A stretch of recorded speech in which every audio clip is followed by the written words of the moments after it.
Coming up on CitySpan, following through on promises made and questions answered, developing business relationships on a global scale, taking it to the streets, a first-hand look at policing, and extending the life of our landfill, recycling in its most basic form.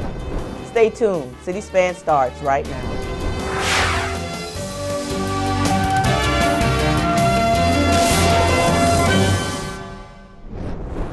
Hello everyone, I'm Margaret Williams. Welcome to CitySpan, your source for news and information about Savannah City government.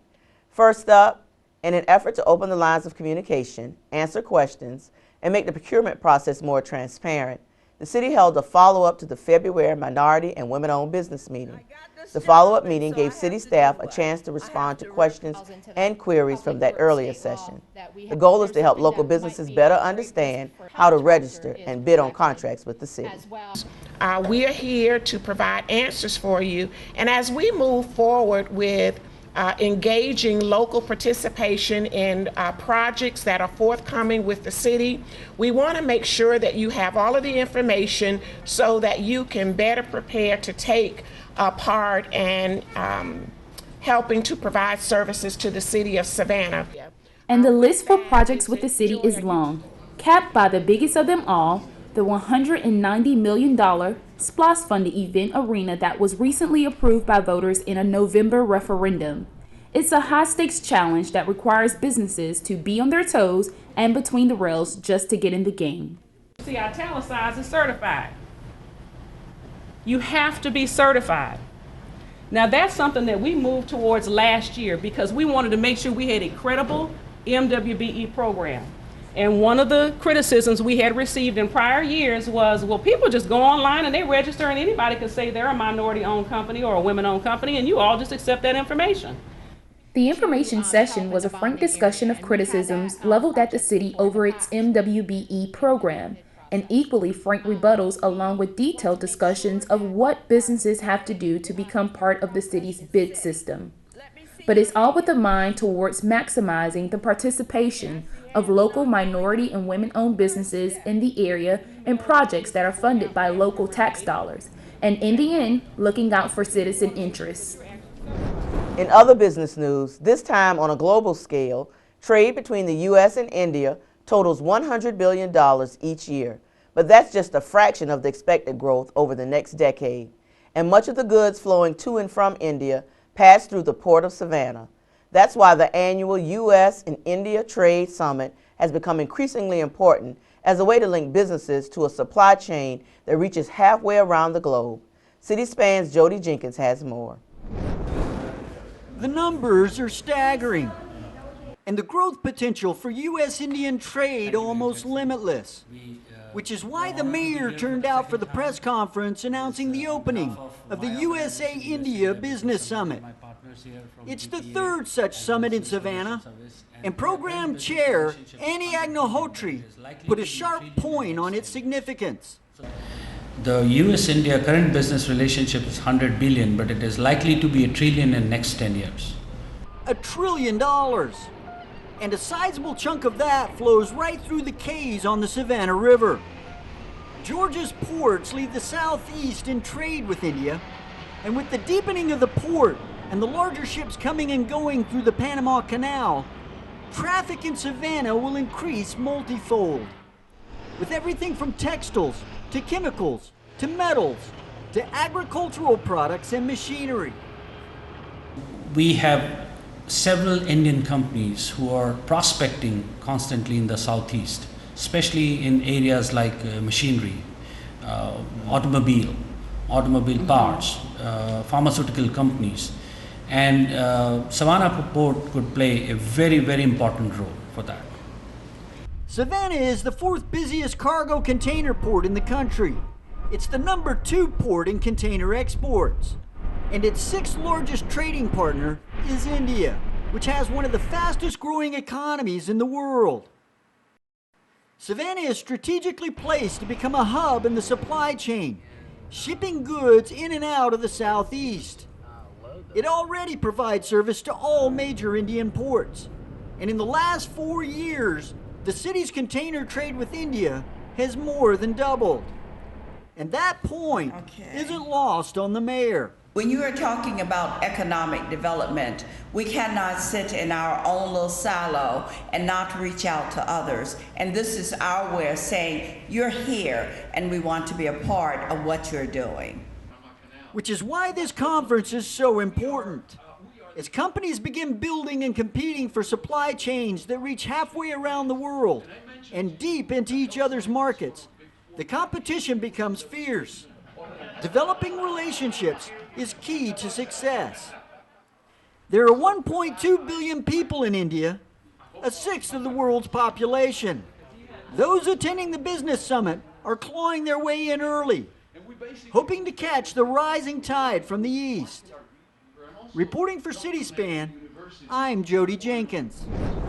On a more local level, but equally important, the Small Business Assistance Corporation provides business loans, counseling, training, and more to small business owners in Savannah and the Lowcountry. Each month on CitySpan, we highlight a local business that has benefited from those services. SBAC's Leandria Michael has more. This month, we bring you a story of how the right collaboration makes a world of difference. Ivory & Bow is a unique boutique that combines wedding planning with bridal gowns.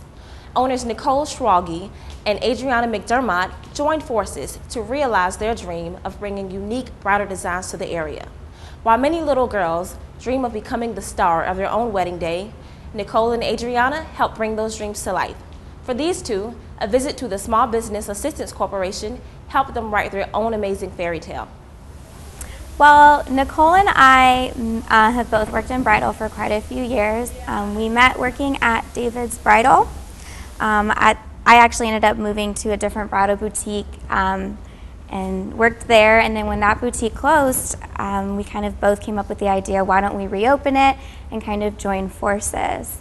So with Nicole's experience in wedding planning and my experience working on the boutique side, we were really able to combine forces and kind of get everything going. When we opened Ivory & Bow, we really wanted it to be a creative experience. We didn't want it to be like a normal stuffy bridal boutique. We really wanted brides to be able to come in here and really try on dresses and have fun and have a good experience. A lot of our designers are handmade here in the US. We have a few local designers like Faith Thornburg, who's located out of Atlanta and was a SCAD graduate. So our goal is to really bring in all of this kind of smaller scale talent into a larger city like Savannah. And it's such a great community to be a part of. Everyone was really supportive. When we first opened, we had an opening party just for vendors, and pretty much everyone in the industry came out, and it was really great to see that many people were supporting this adventure for us. When Adriana and I first got started, we met with SCORE, which is a small business counselor company downtown, and they advised us to go and meet with the SBAC. So we met with Stephen George, who helped us all the way from start to finish with our business plan and obtaining a loan. The SBAC and Stephen George then meets with a committee to present our business loan, and from there they find the right lenders that'll help back our business. The SBAC was awesome the whole way. Stephen George was very helpful for us and is still a great person. He comes by and checks in on us all the time, and we've actually recommended them to other small businesses in the area that are looking to get started. The partnership produced a brand that combines the charm of Savannah with bridal fashion's most coveted designers, allowing every bride to have a unique and amazing experience. If you're looking for a small business loan, visit the SBAC and the Small Business Resource Center at 111 East Liberty Street, or check us out online at sbacsav.com. Nicole and Adriana found their perfect match with SBAC, and you can too. Reporting for the Small Business Assistance Corporation, I'm Leandria Michael. Coming up on CitySpan, Savannah Channel Metro Police honors its own, and later, celebrating Earth Day, Savannah style.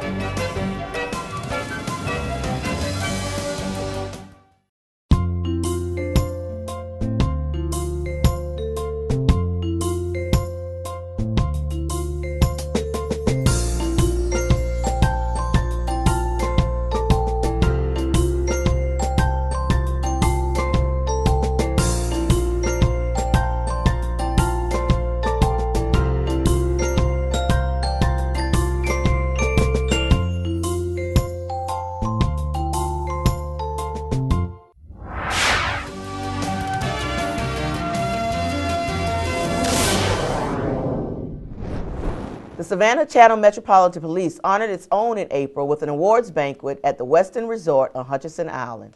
City and county officials turned out to praise not only Metro officers for valor and service, but also to recognize dedicated citizens in the community who have given their time and support to help make Savannah and Chatham County a safer place.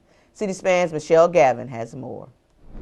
Dozens of Savannah's finest were honored for their acts of bravery and dedication at the Savannah Chatham Metropolitan Police Department's Meritorious Service Awards ceremony. Advanced Patrol Officer Chris Tucker received a Medal of Valor.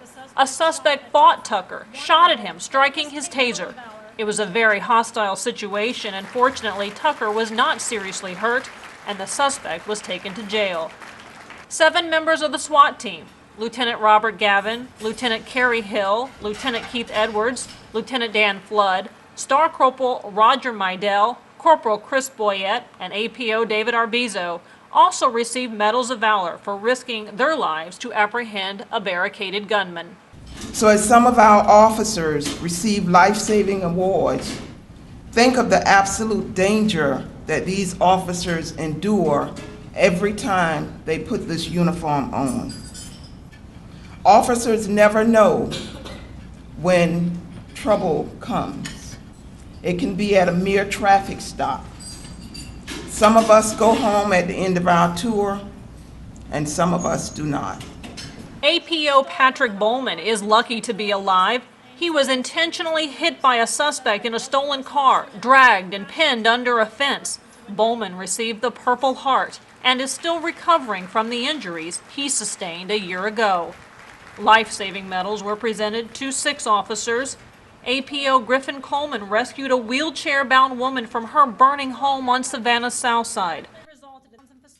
Patrol Officer Cameron Nichols and Lieutenant Dan Flood saved an elderly man with Alzheimer's after they found him neck-deep in the marsh.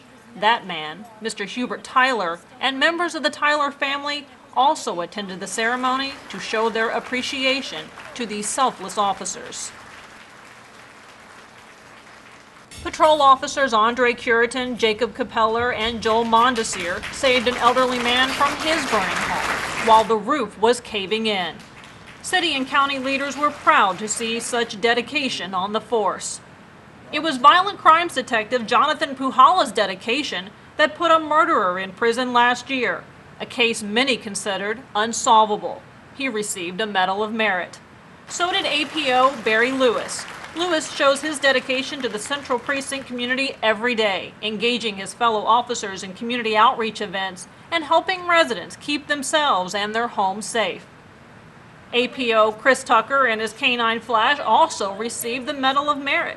This team is proactive and aggressive when it comes to tracking and arresting some of Savannah's most dangerous criminals.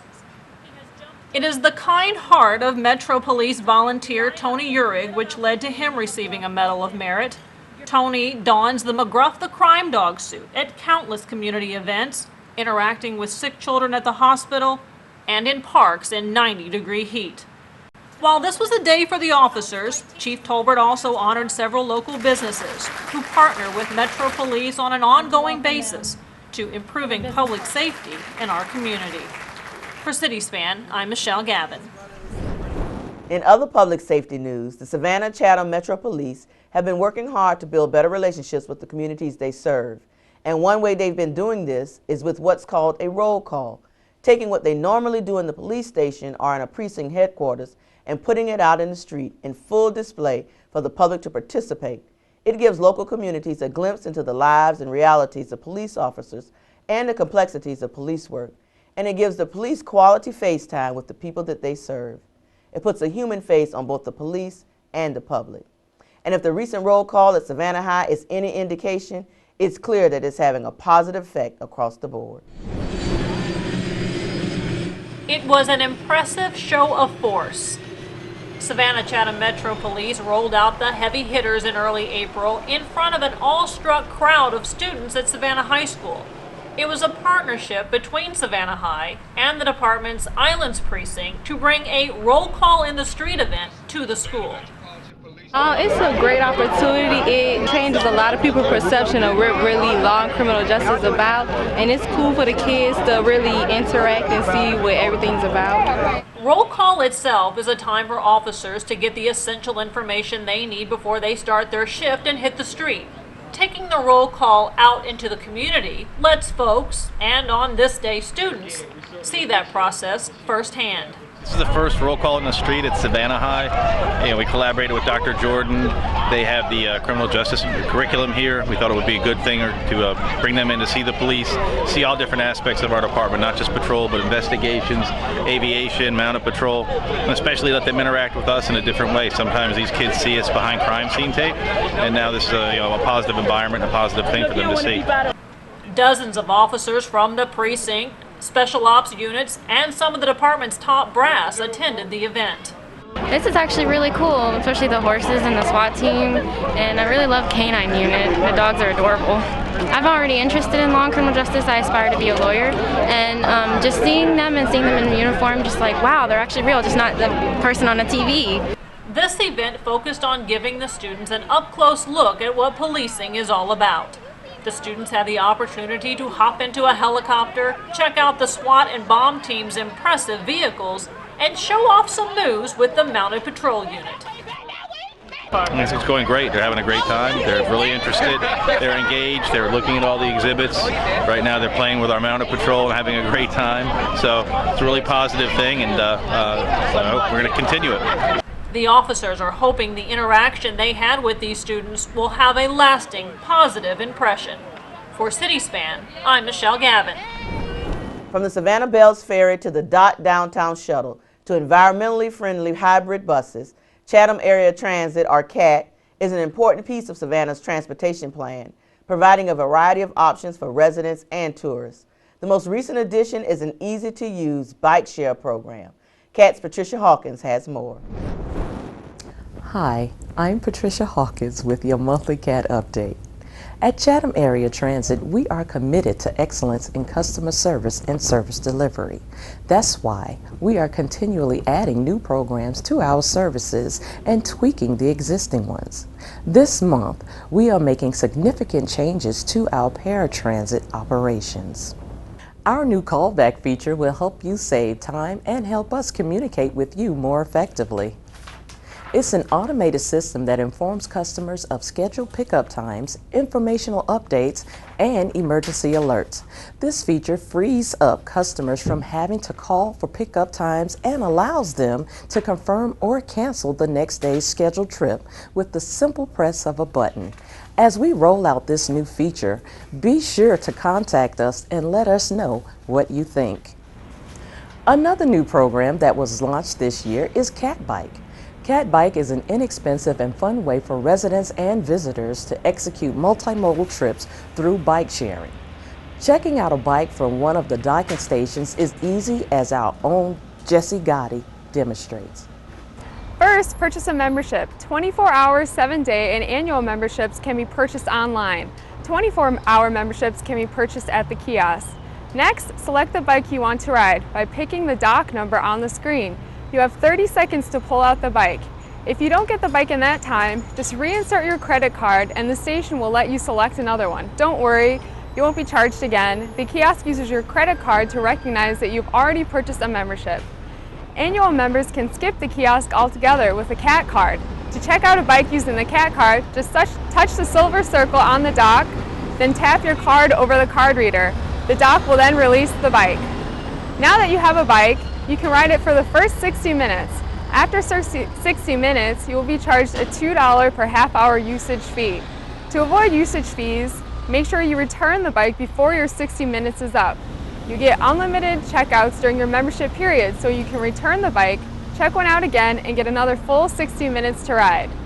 When you return the bike to the dock, make sure to push it in securely. The dock will flash and beep 3 times to let you know the bike has been returned. Currently, there are 2 docking stations, one at the Joe Murray Rivers Jr. Intermodal Transit Center, and the other one is at Ellis Square. Bikes can be checked out and returned to each station interchangeably. Until next time, I'm Patricia Hawkins, and as always, thank you for catching a cat. Each month on City Span, we team up with the folks at Bank on Savannah, an initiative of Step Up Savannah, to provide you with easy tips to help you make the most of your money. With more, here's Richard Reed from Consumer Credit Counseling Service of Savannah. Regardless of how much we make, we all have a different relationship with our money. Understanding your money personality can help reduce financial stress and grow your savings. Today, we'll discuss the pros and cons of different money spending personality types. The major spending types are shoppers, savers, and floaters.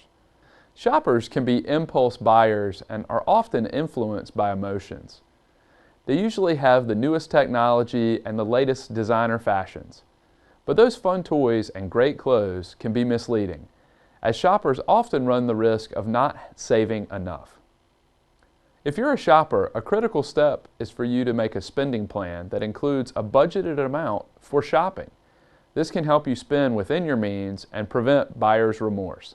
If you love to spend on big items, it's even more fun knowing that you have the money and that you're shopping for the best deal. Savers are the opposite of big spenders. They turn off the lights when they leave the room, shop only when necessary, and rarely make purchases with credit cards. They generally have low debts and can be viewed as cheapskates.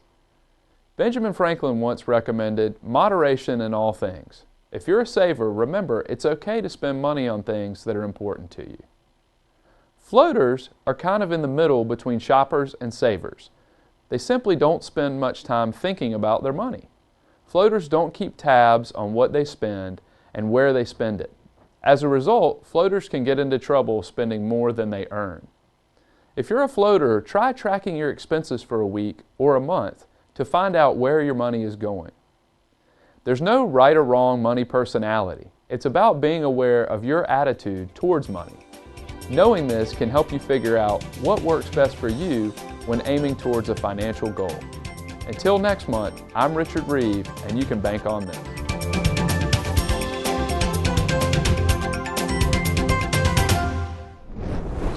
Still to come on City Span, community gardens, helping them grow through recycling.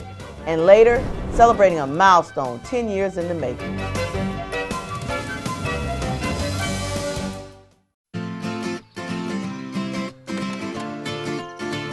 Georgians are people on the move, with a wide range of choices on how they get from where they are to where they're going, and all points in between. Just remember, you're sharing your view with others. Be visible, be predictable, and be alert. No matter how you travel, follow traffic laws. Let's get there together, Georgia. A message from the Governor's Office of Highway Safety and Georgia Bikes. Hey, Mom.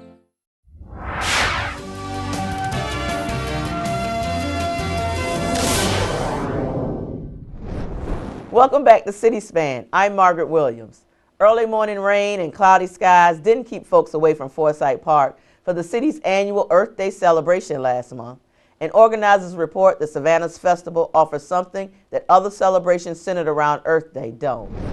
The City of Savannah's Earth Day is unique in the fact that we have stayed education focused.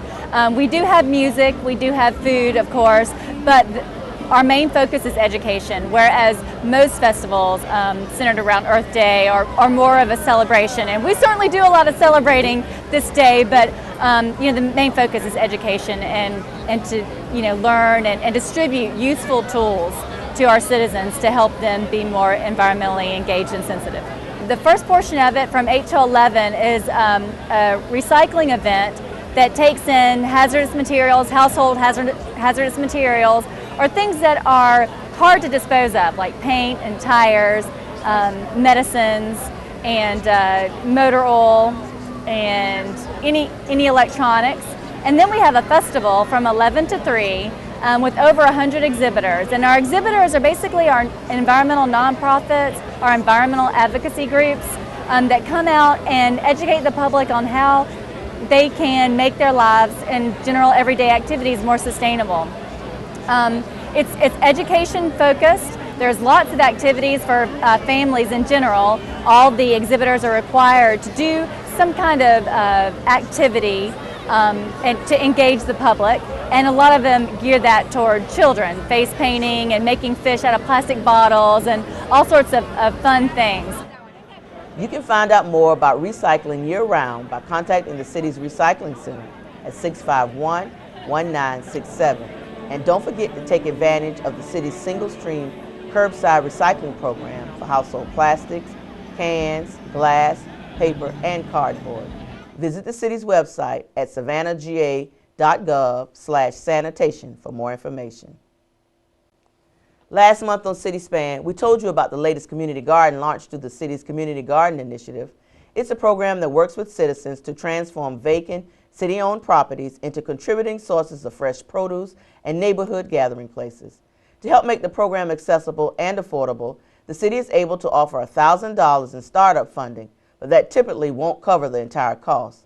But a cooperative program between the city's sanitation department and one local business is turning yard waste into a free source of nutrient-rich garden soil and helping extend the life of our landfill at the same time. Right. City of Savannah Environmental Planner Margosha Jatkowski explains. So the program started with the city staff at the landfill recognizing an opportunity to divert yard waste from the landfill. So essentially it's extending the life of our landfill by leaving more space in it. So the yard waste is taken to a landscaping company called ELP that partners with the landfill. It's composted, it's turned, it's kept moist. It ends up as compost, as a pretty nutrient-rich garden soil. On the community garden side, we recognized an opportunity to set community gardens that are part of the city's Community Garden Initiative, which allows residents to start gardens on vacant city-owned lots. We recognized an opportunity to match up that supply of soil with this need for soil. Buying soil to fill raised beds like this can be quite expensive, so this is a way to make gardening more accessible to our residents.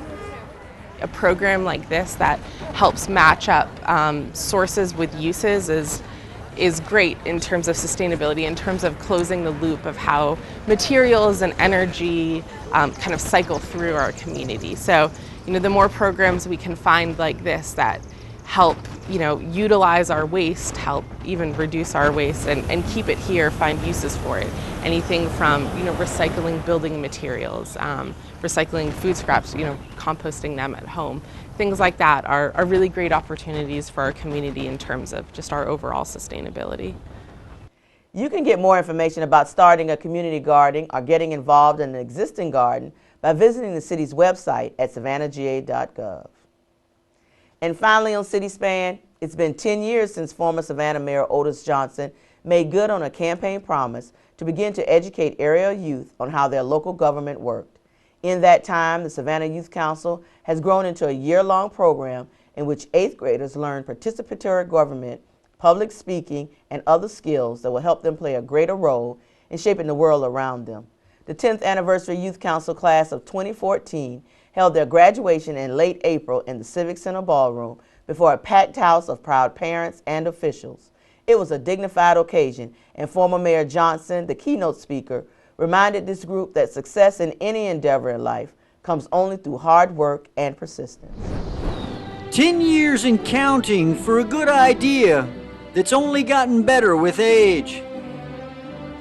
More than 30 area 8th graders marched proudly amid pomp and circumstance to their graduation and warm congratulations from parents and Savannah city officials. This is a truly wonderful day in our city. We certainly spend a lot of time focusing on young people who do the wrong things. And I am so glad that we're taking a moment to celebrate young people doing the right things. It marked a milestone in not only their education in the workings of city government, but in a program that was born out of a promise to voters a decade ago to make government more accessible to its younger citizens and to turn younger citizens into responsible adults.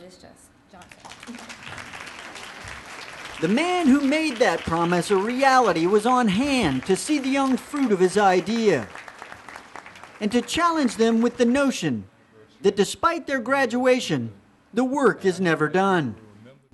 You have to perform. We live in a highly competitive society where everybody is clawing to get to the top. But at the end of the day, young people, you're going to have to work. You're going to have to work at achieving whatever dream you're dreaming. The Civic Center ballroom was packed with proud parents and family. And former youth council members also gave awards to citizens and city staff who have been particularly devoted to the council's mission. Recruitment for the Youth Council class of 2015 has already begun. Reporting for CitySpan, I'm Jody Jenkins. From all of us here at the city, congratulations to the Youth Council class of 2014 and best wishes for a successful high school career. That's going to do it for this edition of CitySpan. Don't forget, for the latest news and information about the city of Savannah, keep it tuned to SGTV, visit our website, savannahga.gov, or follow us on Facebook and Twitter. Until next time, I'm Margaret Williams. Thanks for watching, and thanks for making Savannah your home.